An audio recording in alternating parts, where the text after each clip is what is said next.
So the author's sharing over here. A monk asked his master, "What is the path?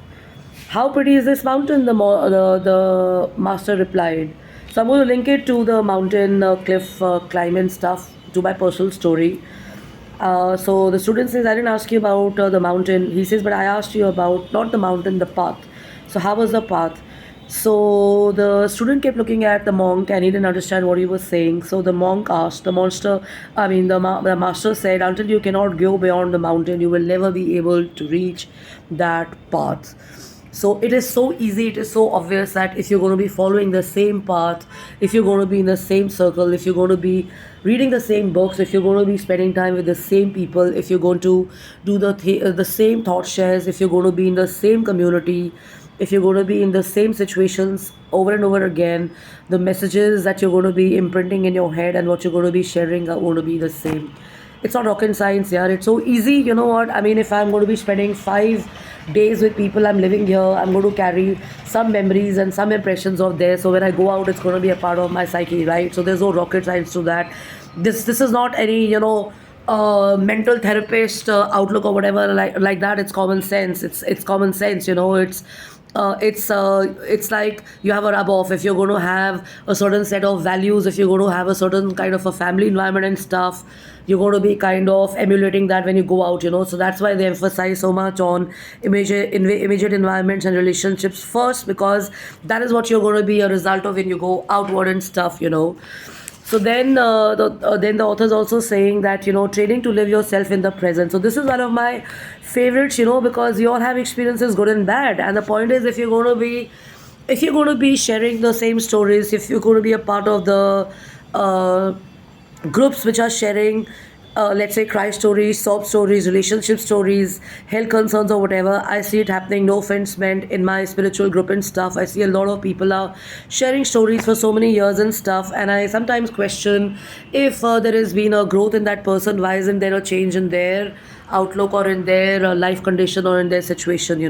I mean, I've got no business to question it, but as a person who's got a brain and an acumen, I will. I mean, intelligent people are supposed to question, right? I mean, you don't get brainwashed into what other people are showing you or what immediately people are presenting before you and stuff, because there are normally two coins to a situation, or two sides to the coin, as they say. Okay, so the point is this, that the moment you disconnect from certain people, certain sections and stuff, and you start spending time in different circles and stuff like that, the realization is that whatever is making you feel guilty, whatever is making you feel bad about you, whatever negative you're getting from a certain people, is actually about them and it's not your story. Okay, so I think I shared this before, that a couple of people had called me aggressive, couple of people had called me names and stuff like that, and then there were these other people in my own age group and people who know me and stuff.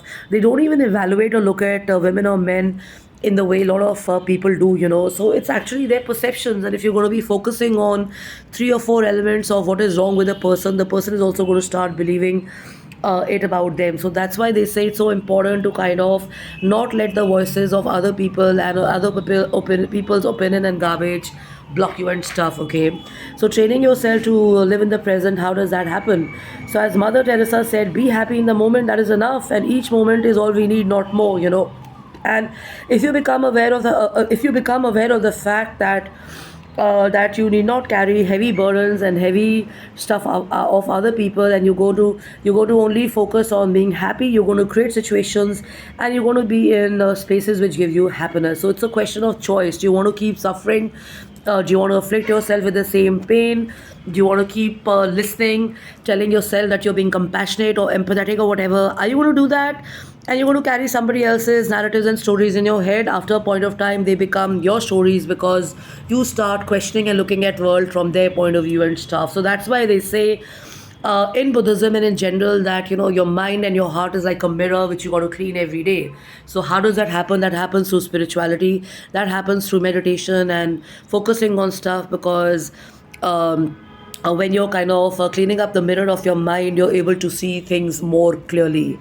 So you're able to see the environments the way they are. You're able to understand why certain people are in a certain manner, and you can see the situations differently. That what one person is being shown to us may not be the reality, and we may be blocked, or we may be kind of holding only perspective of what we've been following and we are being shown and stuff like that. Okay, so it's a little amazing, human psychology and relationships and stuff.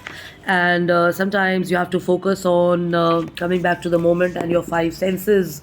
So five senses for me, most important is immediately feeling good and great. So getting myself a cup of coffee or a cha, then having some nice incense sticks around me, some nice oils around me, some nice music around me, some nice movies around me, some nice positive conversation and environment around me, and not to do the talks on relationships mess and stuff like that. I mean, it's not worth it. There are so many other interesting and important things happening, and if somebody wants help, they can always speak to therapists. They can always speak to people who are available for them. But if you really want to reboot your own brain and your own outlook towards life and make it more happening and interesting and stuff, then you got to drop the weight, drop the mess, drop the garbage, drop the so-called baggage, and move forward. And the point is this: that also certain circles or in certain countries, it becomes a big issue when certain people are opening up and sharing up in forums and stuff.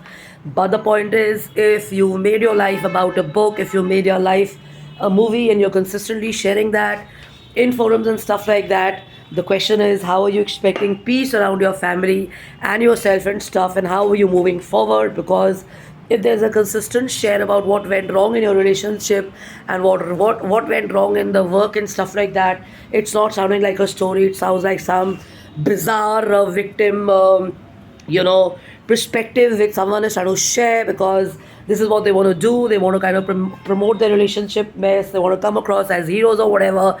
But then people like me from different countries can see through this bullshit and can tell you that, what, a relationship mess or a business story or somebody's expertise does not hold of any value in other countries where people probably can see through the bullshit. So I met this journalist many years back, and I saw his story where it shared about how sad his career was, how bad his relationship was. He had got separated and stuff. He was living alone and all that. And my question was that nobody asked you to be in that business. Nobody asked you to be in that role for whatever number of years you were in. You did to yourself. And if you've had a separation and if you've had a breakup or whatever, nobody else is responsible, because it's actually a two-way street and stuff. So blaming people and the jobs that they were in and sounding victims and blaming and pointing fingers at other people for a mess that is a two-side story is just a narrative, or it's just a kick-ass story sold because women or men, they want to kind of score points and stuff and appear as heroes. But if you were to read those certain stories, you can understand that, what, these are mostly agony auntie and sad stories and stuff happening because they want to kind of get new clients, and they want to make that story probably a vision for moving forward or getting out of their situation and stuff. And I don't think spending your time listening to this kind of stuff gives you any value or any kind of newness and stuff. It may be giving attention, it may be giving TRPs, it may be giving some value in terms of the money that they earn from their books and stuff.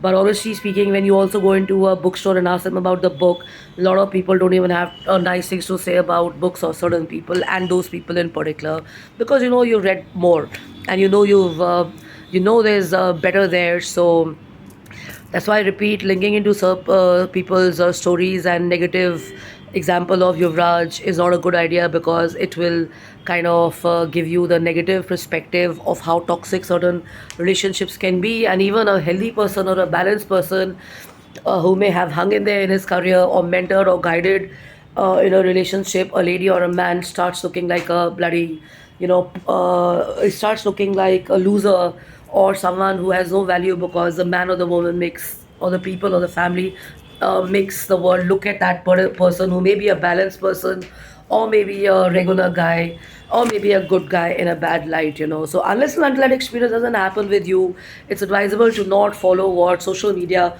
or these interviews and stuff are showing, because many a times these are all propaganda, and these are all also image management or image tarnishing videos and stuff like that. So love and luck, and take care and stay strong. Enjoy yourself. Have a blast. Hakuna Matata. Enjoy yourself. Look after your health. and stay close to greens, because the moment you stay close to greens, you start feeling good. I've just gotten up and I just looked at some beautiful flowers and plants and stuff. And boy, my God, do I feel good about it? I feel great about it, you know. So if nature can't come to you, you can't go to nature, get nature indoors, you know. So here's an idea. And that's a mirror which I've done. That's also inspired from the sun. So have some fun and stay kick ass and enjoy yourself. And love and luck. I'm Jashin Kapani on jkapani at gmail.com and jashinkapani.im at gmail.com. And there was a very interesting event that happened where we had an astronaut, an aspiring astronaut from NASA in Delhi. So unhook from this unnecessary bullshit and crap of relationships and stuff. It's all small talk and low quality conversation and stuff. Tune into bigger and better stuff, you know. Expansive life and a bigger life. You're responsible for it, nobody else, you know. So love and luck and take care and stay balanced and stay open to new experiences. Bye bye.